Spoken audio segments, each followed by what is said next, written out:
or do anything like that. So I don't do the stipend. If you have to give a stipend, I ask that you make a donation to the rowing program. So that's how I work the fees for speaking. Angelo, just really quick, can you tell a little bit about your rowing program in Long Beach? Just, how you, a lot of people contact you, take them out and first time rowing? Well, it's just we give basic instruction in rowing. About rowing, it's a great sport for rehab. It's a great sport for mental. It's a great sport for a lot of things. There's like static load bearing in rowing. So even if you're not moving a body part and it's paralyzed, you're actually getting a lot of benefits. And anybody who knows about static load bearing knows from a rehab perspective that's important for our bone density and for everything else. So we have basically higher level quads that can even row because it's not great grip strength that's required in flat water rowing. So on your Hawaii adventure that you want to do, if people did want to contribute, just to give us an idea, what would it cost you, like just an average, to be involved in this? I mean, as far as equipment and all of that's concerned, what would what would be the minimum amount that you would need to do a venture like this? Well, like I said, when it comes down to fundraising, it really all depends. But the boat, I already have the boat here, so I mean, I wouldn't have to have the boat, which is like another expense. Like the $150,000 budget for the pairs boat to do the Atlantic race included shipping, purchase of the boat, all this stuff. I've got some revisions and some new electronics, and I have to upgrade the boat. But and then to ship it back home. So this budget would be a lot less. But the minimum, I mean, people donate $5, $10. As far as what, larger sponsors, like could put names on the boat and have their graphic, their corporate logo done. They could be part of a book, part of the documentary if we get that done. What do you feel that it would cost you to do this venture? $50,000, $100,000? It's probably going to cost me about $100,000 to do it, especially because I'm going to have to pay a caregiver to go, and then I'm going to have to find somebody that's crazy enough to want to do that.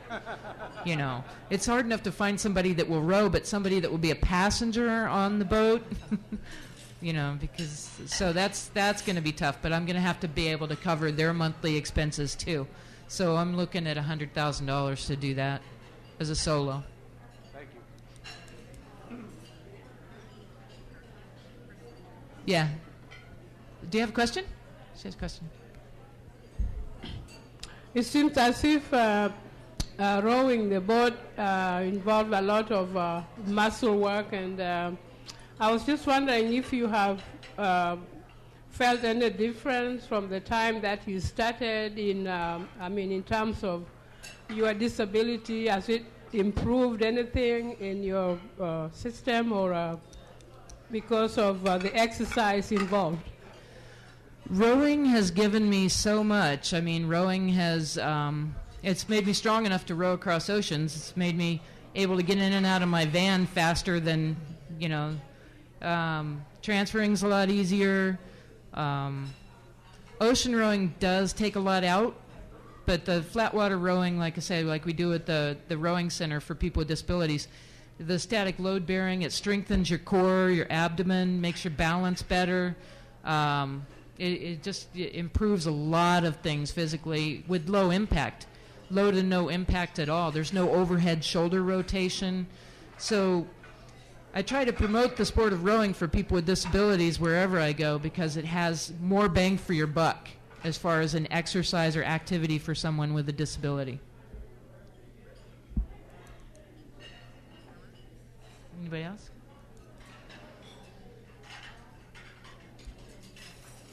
All right. Thanks for putting up with me and having me here. It's been great.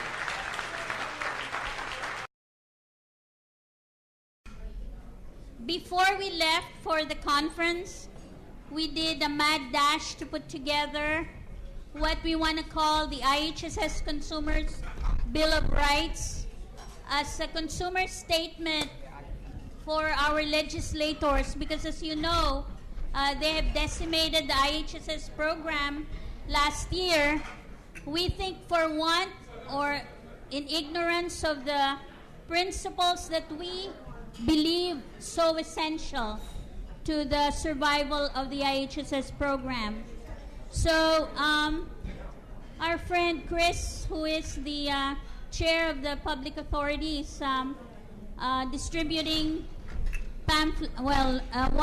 a blue sheet of paper that we would like to invite everybody to sign on to, so that we can give this to our legislators to prepare for the next budget fight. I'd like to try to read it, if you can please indulge. This is the IHSS Consumers Bill of Rights. Whereas the Olmstead of the United States Supreme Court interpreted the Americans with Disabilities Act to preclude states from interfering with the rights of persons with disabilities from living in their communities in the most integrated setting. And whereas California passed legislation in 2009 which seriously interferes with the ability of seniors and people with disabilities to continue to reside with dignity in their own homes, in their communities.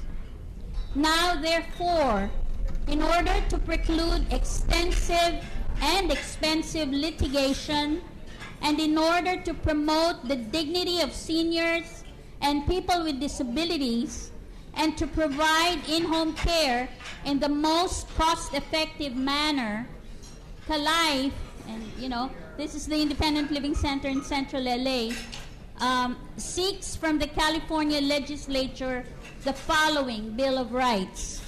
Number 1, legislation should be clarified to make certain that the state does not interfere with the ability of seniors and people with disabilities participating in the IHSS program to direct their personal care within the limits of the hours allocated to the consumer by the state, applying the quality assurance standards developed by the state. Number 2, absent probable cause, seniors and persons with disabilities participating in the IHSS program should enjoy the same freedom from unreasonable search and seizure as all other citizens of this country. Number 3, IHSS consumers should not have their lives jeopardized when requiring their caregivers to be absent from their consumers in order to attend unpaid trainings or to be fingerprinted would so jeopardize the life or safety of the consumer. With regard to consumers such as those using ventilators and requiring 24-hour care for their survival, such trainings and fingerprinting should be done at the premises of the consumer where the care is being provided. Number 4, IHSS consumers should not be deprived of the caregiver of their choice because the caregiver cannot afford to pay in advance of approval the costs, which is generally $50